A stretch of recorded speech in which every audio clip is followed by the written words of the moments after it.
The night everything broke did not begin with shouting. It began with laughter, soft, warm, familiar laughter drifting through the hallway of my parents' house. But it wasn't mine. It was Scarlet's. And the voice beside hers, the one I thought I knew better than anyone, was Ethan's. I remember standing in the doorway of my childhood home, backpack still over my shoulder, wondering why the lights were on so late. It was almost 9 p.m., and I had told Ethan I would be studying in my dorm that night. He didn't ask questions. He never did. Not about me. But I wasn't prepared for what I was about to see. My mother. Linda sat in her armchair like a queen, presiding over the ceremony of her choosing. Scarlet sat beside Ethan closer than she had any right to be.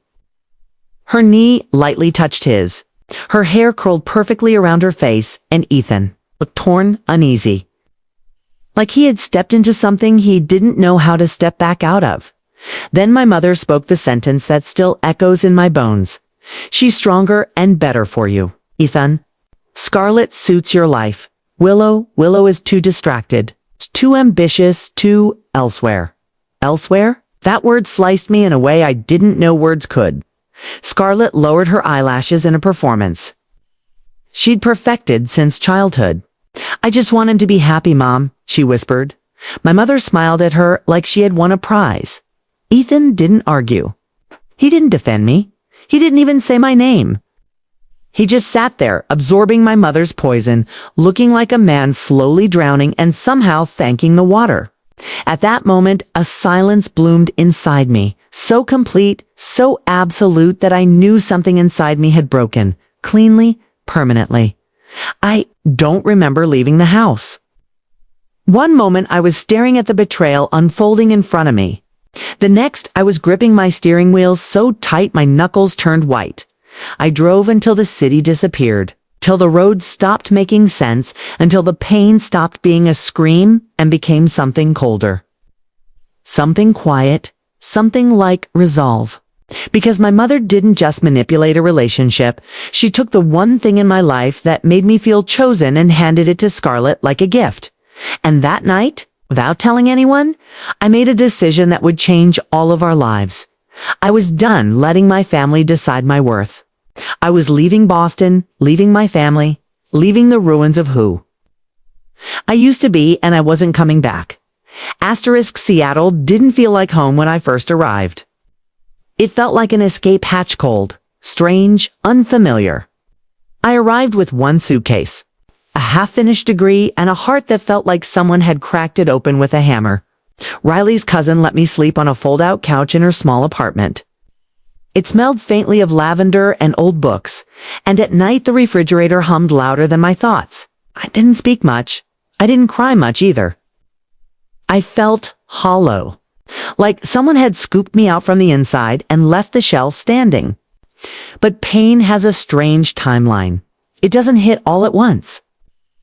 It slowly becomes a mirror, and one morning, its golden sunlight filtered through the blinds, I stood at the window overlooking the lake and whispered to myself, "Get up." So I did. I re-enrolled in a university in Seattle. I found a therapist, Dr. Linden, who didn't accept my polite little lies about being fine. She asked the questions no one ever had. What if your family wasn't rejecting you? What if they simply couldn't see your worth? I got a small job, then a better one. I found routines, early coffee runs, late-night coding sessions, long, quiet walks near the pier where no one knew my name. And slowly, I rebuilt myself. Piece by piece. Seattle became the first place I ever lived that didn't shrink me. It didn't compare me to Scarlet. It didn't see me as the backup daughter. It didn't wonder why I preferred quiet rooms over crowded ones. It just let me exist. And one day, in the most ordinary way, something extraordinary happened. I met Michael. He wasn't dramatic like Ethan. He wasn't dazzling like Scarlet's boyfriends usually were. He was steady. He listened. He saw me not as an accessory to someone else's life, not as someone who needed fixing, but as a woman whose silence held strength. We built a life that felt nothing like Boston. Warm, intentional, safe. It took years. But I learned something profound, sometimes. You have to lose the life that broke you in order to find the one that heals you. I honestly believed my past was behind me. But betrayal has a way of circling back. And one gray Seattle afternoon, my father's name lit up my phone screen. Willow, we'd like to visit. The past was coming. Okay. And it wasn't coming quietly. Asterisk, the day my family arrived in Seattle felt unreal. Okay. Like watching a play I'd already survived but was somehow being asked to perform again. My mother stepped out of the car first, dressed like she was attending a political fundraiser instead of visiting her estranged daughter. Scarlet followed, sunglasses too large for her face. Then Ethan, slower, hesitant, looking everywhere but at me. And finally my father, older than I remembered, shoulders slumped, eyes unsure. Michael stood beside me in the doorway when they walked in. The moment my mother saw him, her expression flickered recalculation, surprise, envy. We sat around the dinner table, the lake glowing silver beyond the windows. My mother narrated the room like it was a staged production. This home is very polished. Willow, very sophisticated. She said it like an accusation. Michael's warm presence grounded me. He served the wine, asked everyone about their flight, carried the easy confidence of a man who wasn't threatened by anyone's judgment. And then, in the soft, quiet moment between courses, he asked the question that cracked everything open. So, when was the last time you were all together? My mother didn't hesitate. Oh, the engagement party, of course. Ethan stiffened. Scarlet went pale. Michael nodded politely. That must have been difficult for Willow. The room froze. My mother waved a hand dismissively. Willow simply wasn't emotionally prepared, Mom. Stop, Scarlet said quietly. It was the first time in my entire life I'd heard her interrupt our mother. Linda snapped her head toward her. Scarlet, no, Scarlet said louder. No more lies. Amen. Like a dam breaking. Years of secrets flooded the room. Scarlet's voice wavered. I bet she forced the words out. Mom didn't just talk to Ethan, Willow. She convinced him. She pressured him. She told him you were distracted, that you weren't committed enough, that you would leave him eventually. My mother froze, fury sharpening her face. Scarlet continued anyway.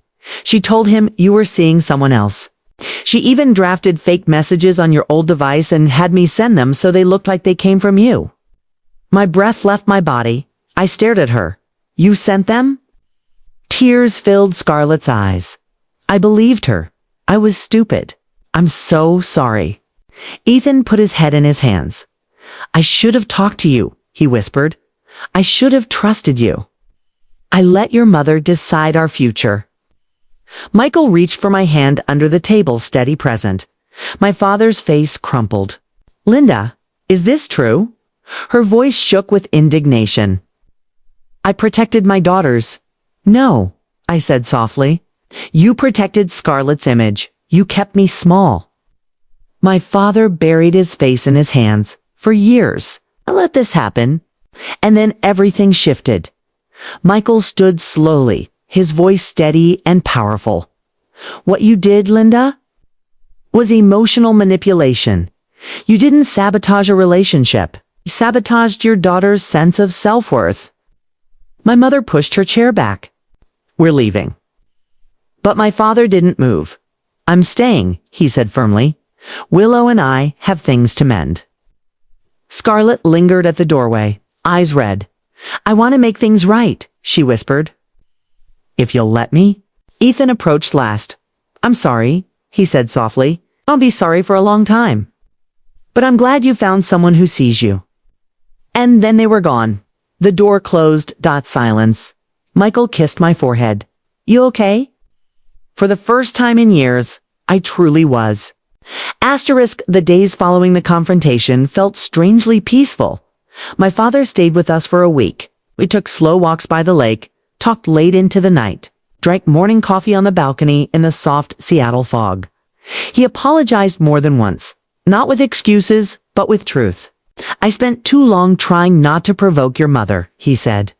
I forgot that silence can cause more damage than confrontation. I had waited my whole life to hear him say that.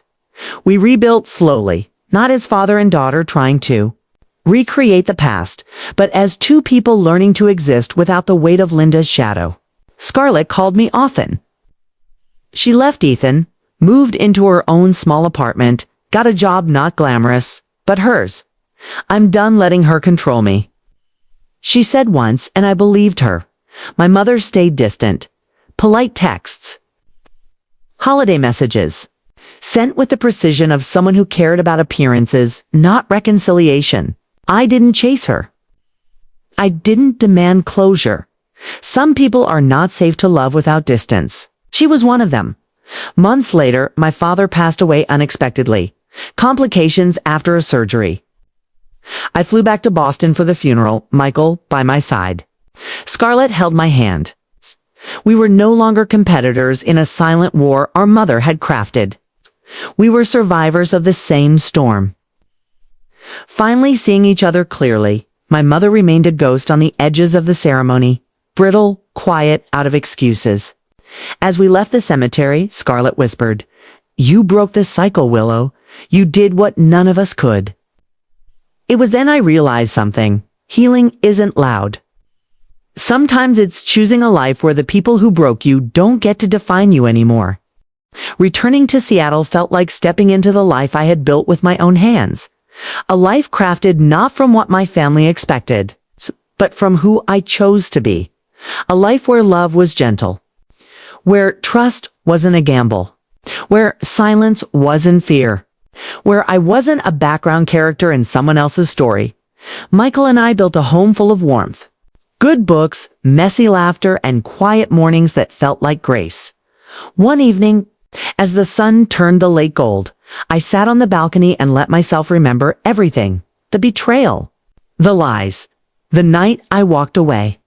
The years I spent rebuilding from nothing. The truth that finally came to light. And then another truth settled into me. I didn't win because they lost. I won because I healed. My mother's schemes didn't break me. They revealed me the life I have now. This peace. This love, this home isn't revenge, it's proof. Proof that I became everything they said I couldn't be. Everything they told Ethan, I wasn't. Everything they tried to mold out of me, stronger, steadier, survivor. Architect of my own life.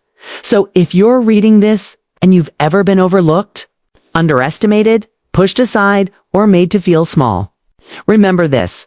Sometimes the best revenge isn't revenge at all. It's becoming the person they never believed you could become.